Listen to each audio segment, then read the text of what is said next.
출근하던 영우는 지하철에서 체포되는 청년을 본다. 영장 얘기하는 그에게 윽박 지르는 경찰. 영우가 불법 체포라며 끼어들어. 결국 경찰은 절차에 따라 긴급 체포한다고 말하며 죄명은 장애인에 대한 중간간이라고 한다.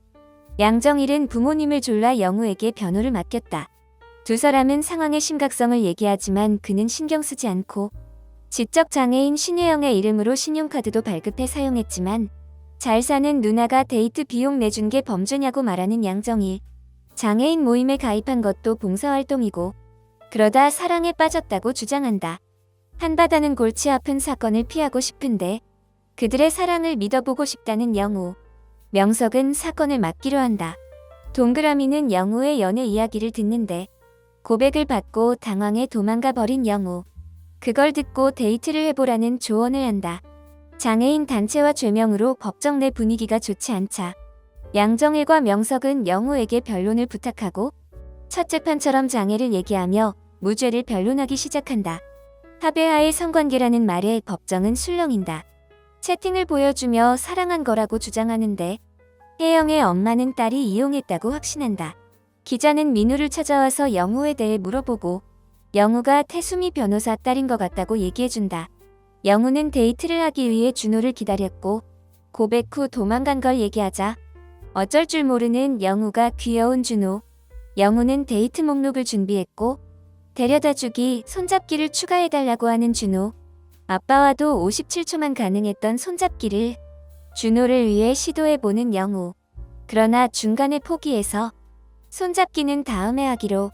전문가는 혜영이 경도 지적장애로 13살 정도의 발달 연령이며 폭행당한 후 진술이 일관되게 나타나고 있다고 설명한다. 그 상황을 거절하거나 관계가 나빠질까 두려워했을 수도 있다는 설명. 수연은 다시 채팅 내용으로 검사의 주장을 반박하려고 하지만 전문의는 지적장애인은 사랑받고 싶은 욕구가 더 크고 불순한 목적을 가진 접근을 구분하기 어렵다는 말을 한다. 혜영은 영우에게 할 말이 있는 듯한데 엄마가 제주에 방학 가면 혼자 있다는 말만 남기고 간다. 수연은 작년에도 양정일이 지금과 똑같은 일이 있었다는 걸 알게 되고 그땐 피해자와 합의했기 때문에 기록이 없었는데 그걸 알고 영우는 마음이 돌아서 사임하겠다고 하고 양정일은 사랑한 거라고 믿어달라고 주장한다. 덕수궁 돌담길을 걸으면 연인이 헤어진다는 얘기를 하는 영우에 준호는 그만 걸어야 되는 거 아니냐며 당황하고 전에 만났던 후배가 영우에 대해 오해하자 당당히 데이트 중이라며 소개한다. 영우는 갑자기 또 아이디어가 떠오르고 혜영이 말한 방학은 바리스타 학원이라는 단서를 알게 된다. 결국 혜영을 만나고 양정일이 감옥에 가는 걸 원하지 않는다고 말한다.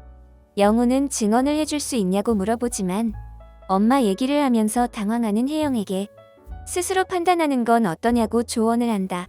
수연은 소개팅에서 자기의 배경과 결혼 생각만 하는 남자들 때문에 부담스럽고 영우의 소개로 털보 사장을 만나는데 유머 코드가 완전 별로라 도망 나와버린다.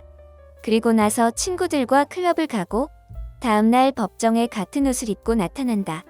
혜영은 증언을 하기 시작하고 엄마가 진술하라고 시켰냐는 말을 참아하지 못해 심한 스트레스를 받기 시작한다. 검사는 성관계와 성폭행의 차이를 물어보지만 설명을 못하고 사건 당일 손을 긁어 자해한 걸 얘기하며 스트레스를 받아서 그런 거라고 주장한다. 혜영 엄마는 영우에게 화를 내며 얘기를 하고 과격한 반응에 영우도 심하게 놀란다. 영우를 만나는 일에 대해 친구들의 반응이 불편한 준호. 사랑이 아니라 연민이라는 말에 폭발한다. 한편 민우는 태수미랑 동기인 선배를 찾아가 숨겨놓은 자식이 있다는 소문을 물어보는데 갑자기 유학을 가는 바람에 퍼진 소문이라고 들었지만 유학 간 연도를 듣고 영우가 태수미 딸일지 모른다고 확신한다. 배심원들은 무죄에 대한 의견이 많았지만 판사는 징역을 선고한다. 영우는 이번 사건으로 장애와 사랑에 대해 많은 생각을 했다.